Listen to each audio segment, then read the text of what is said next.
Well, how a thought or word becomes a sense of reality. Do you see that? Why words have become realities? You see, I think a deeper question is how the mind sets up the sense of reality. Do you see? I mean, if I look at things, I may think they are real, sometimes mistakenly, you know, and that's an illusion. And but when it comes to the, and you know, even with objects, you can say a word and it seems real when you describe it that way. And therefore, in some way, the word sets up in the brain a construction of reality. Yes. And then everything is referred to that construction of reality. How am I to investigate that? What created that reality?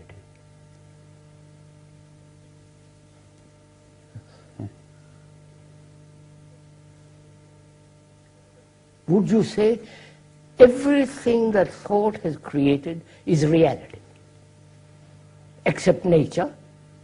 But thought didn't create nature. Of course not. No, but I mean, can't we put it that thought can describe nature? Yes, thought can describe nature, poetry, you know, all the rest of it. And also measure it. And Imagination, all the rest of it. Can we say thought, whatever it has put together, is reality? The chair, the table, all these electric lights. Nature it hasn't created, but it can describe it. And also make theories about it. Make theories and all the rest of it. And also, it is the illusion it has created is a reality. Right.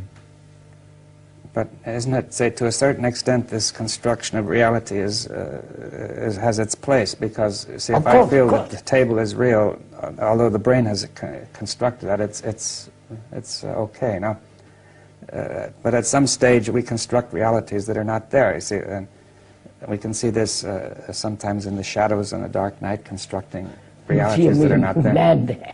Yes, you see, and also all sorts of tricks and illusions are possible by conjurers and so on. And now, but then it goes further and say mentally we construct a psychological reality. That's where it comes. Which seems intensely real, very strong. But it seems to me the question is, what is it that thought does to give that sense of reality, to construct reality? Can we watch? What does thought do? Bring about to create that reality. Yes. I mean, like if you talk to someone who believes in God, they say to you that's real, that it's really there. It's not a construction. And if you talk to somebody who really believes in their self, I mean, I've talked to many people, and you have been talking to the psychotherapist. They say the self is real, that it exists. It's a thing. I mean, you heard a man once, he did a psychotherapy conference, he says to Krishnamurti, that we know the ego exists, he says. We've got a theory, it exists. Well, it's not only that, but see, that I think people have felt its reality, and they refer, what happens is the illusion builds up very fast. Once you construct the reality, all sorts of events are referred to it as if they were coming from that reality, you see. And it builds up a tremendous structure, a cloud around it of support. Right. So how am I to investigate my reality-making mechanism? Wait. We have 5 minutes more. So let's come to it. What are we doing now? We're moving. It's moving. No, what are we doing?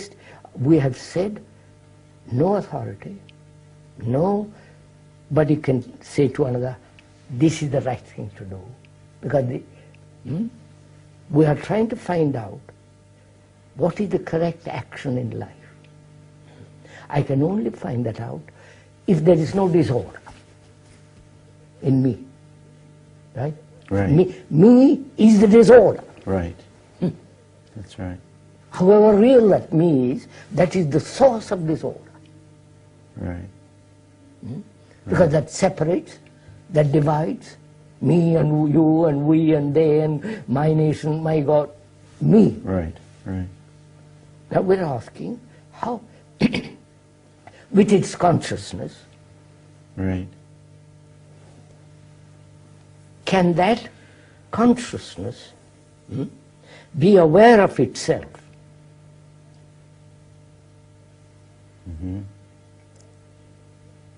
Aware, like thought, thinking.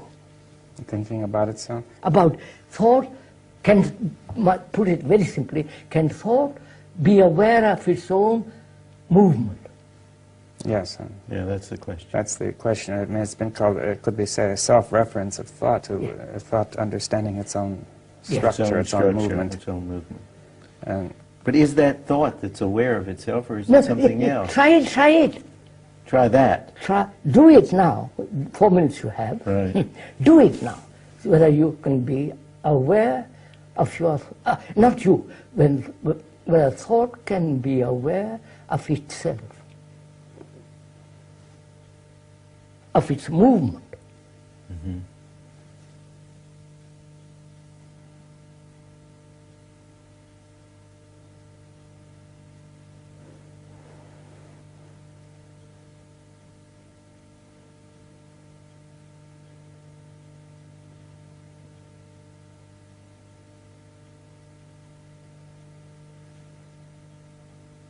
See,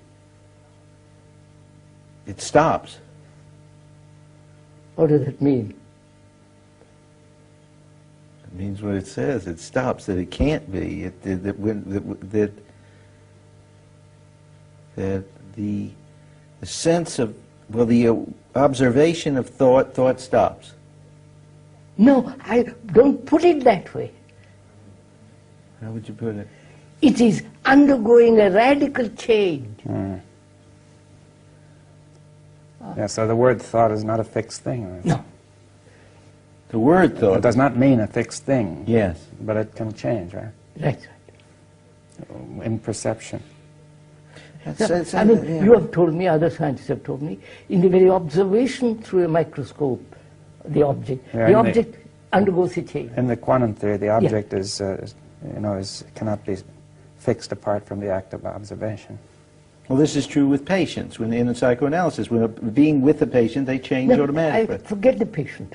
You are the patient. I'm the patient. Right. It changes. No.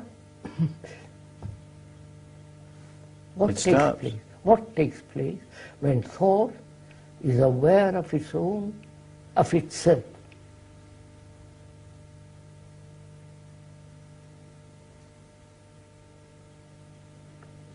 That's why this is an extraordinarily important thing. Mm-hmm. Mm-hmm. Yes. That is, can the doer be aware of his doing? Mm-hmm. Can I move this vase from here to there? Can I be aware of that? Moving. Yes. I can physically, that's fairly simple. Right. I stretch out the arm and so on, so on. Yes. But is there an awareness of thought which says, yes, I see what, thought is aware of itself, its movement, its activity, its structure, its nature, what it has created, what it has done in the world, the misery, all the rest of it. Is there an awareness of the doing of the brain?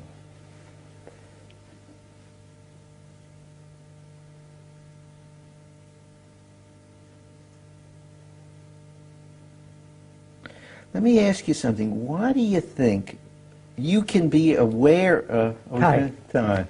I want to save that question for tomorrow.